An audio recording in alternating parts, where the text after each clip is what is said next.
ಜ್ಞಾನಾನಂದಮಯಂ ದೇವಂ ನಿರ್ಮಲಸ್ಫಟಿಕಾಕೃತಿಂ ಆಧಾರಂ ಸರ್ವವಿದ್ಯಾನಾಂ ಹಯಗ್ರೀವಂ ಉಪಾಸ್ಮಹೆ. ಶ್ರೀ ಗುರುಭ್ಯೋ ನಮಃ.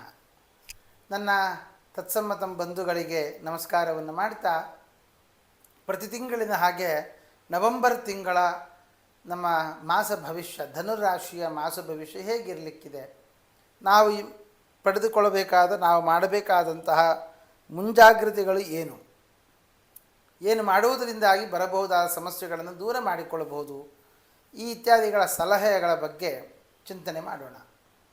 ಧನುರಾಶಿಗೆ ಈ ತಿಂಗಳಲ್ಲಿ ಗುರುಬಲ ಚೆನ್ನಾಗಿ ಇದ್ದದ್ದು ಗುರುಬಲವನ್ನು ಕಳ್ಕೊಂಡಂತಹ ರಾಶಿ.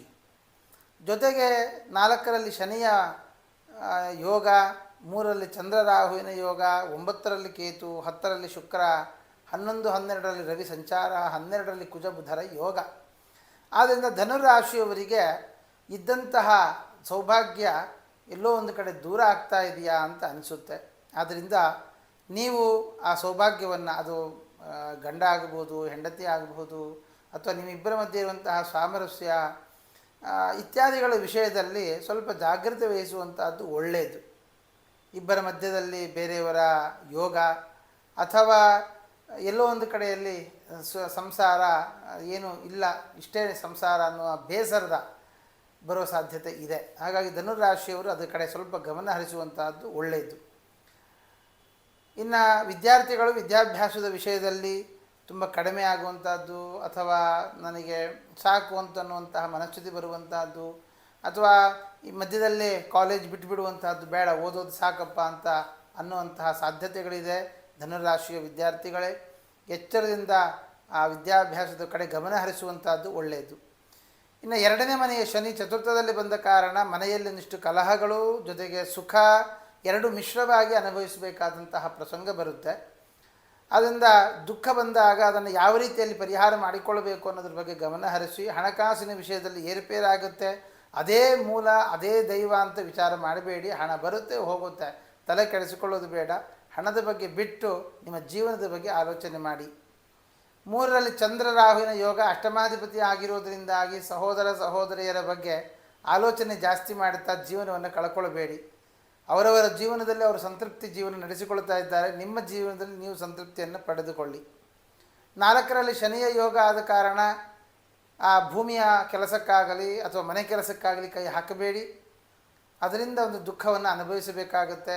ಇರುವಂತಹ ಜಾಗದ ಪತ್ರಗಳನ್ನು ಭದ್ರ ಮಾಡಿಕೊಳ್ಳಿ.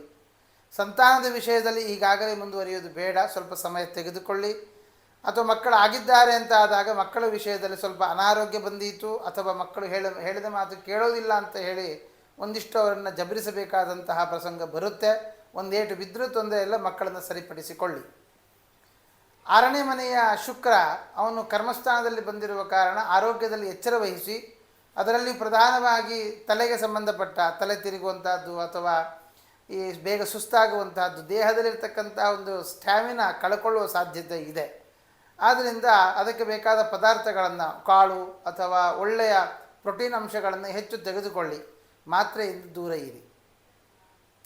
ಮದುವೆ ಆಗದೇ ಇರತಕ್ಕಂತಹ ವ್ಯಕ್ತಿಗಳಿಗೆ ಮದುವೆಯ ಯೋಗ ಸ್ವಲ್ಪ ಕಡಿಮೆ ಇದೆ. ಇವಾಗ ಸದ್ಯದ ಮಟ್ಟಿಗೆ ಮದುವೆ ಬಗ್ಗೆ ಯೋಚನೆ ಮಾಡೋದು ಬೇಡ. ಅಷ್ಟಮದಲ್ಲಿ ಗುರು ಇರುವುದರಿಂದಾಗಿ ಕೆಲವೊಂದಿಷ್ಟು ಆಪಾದನೆಗಳು ಬರಬಹುದು, ಜೊತೆಗೆ ಆಪಾದನೆಗಳನ್ನು ಪರಿಹಾರವೂ ಮಾಡಿಕೊಳ್ಳಬಹುದು. ದೇವರ ಬಗ್ಗೆ ಹೆಚ್ಚಿನ ಗಮನ ವಹಿಸಿ ಪ್ರತಿನಿತ್ಯ ವಿಷ್ಣು ಸಹಸ್ರನಾಮದ ಜಪ ಮಾಡಿ ನಿಮ್ಮ ಸಂಸಾರವನ್ನು ಉಳಿಸಿಕೊಳ್ಳಿ. 9ರಲ್ಲಿ ಕೇತು ಇರುವ ಕಾರಣ ನಮಗೆ ಗೊತ್ತಿಲ್ಲದೇನೆ ನಾವು ಇನ್ನೊಬ್ಬರ ಬಲೆಗೆ ಬೀಳುವಂಥದ್ದು, ಅಥವಾ ಒಂದಿಷ್ಟು ಅನಾರೋಗ್ಯವನ್ನು ಮೈ ಮೇಲೆ ಎಳೆದುಕೊಳ್ಳುವ ಸಾಧ್ಯತೆ ಇದೆ.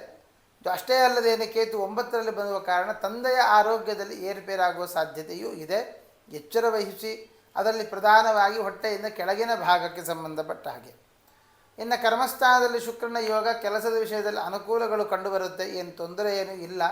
ಆದರೆ ನೀವು ಅಂದುಕೊಂಡಷ್ಟರ ಮಟ್ಟಿಗೆ ದೊಡ್ಡ ಮಟ್ಟದ ತೊಂದರೆ ಅಂತ ಬರೋದಿಲ್ಲ. ಹಾಗಂತ ಅಷ್ಟು ಒಳ್ಳೆಯದು ಅಲ್ಲ, ಸರಿ ಸಮಾನವಾಗಿ ಮಧ್ಯದಲ್ಲಿ ನಡೀತಾ ಹೋಗುತ್ತೆ.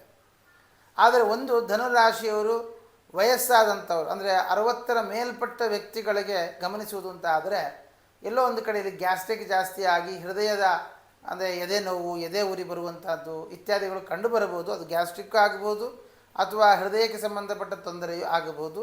ಆರೋಗ್ಯದ ಕಡೆ ಗಮನ ಹರಿಸಿ ಆರೋಗ್ಯದ ಕಡೆ ಹೆಚ್ಚು ಗಮನದಲ್ಲಿಟ್ಟುಕೊಂಡು ನಿಮ್ಮ ದಿನಚರಿಯನ್ನು ಬದಲಾಯಿಸಿಕೊಳ್ಳುವಂಥದ್ದು ಒಳ್ಳೆಯದು.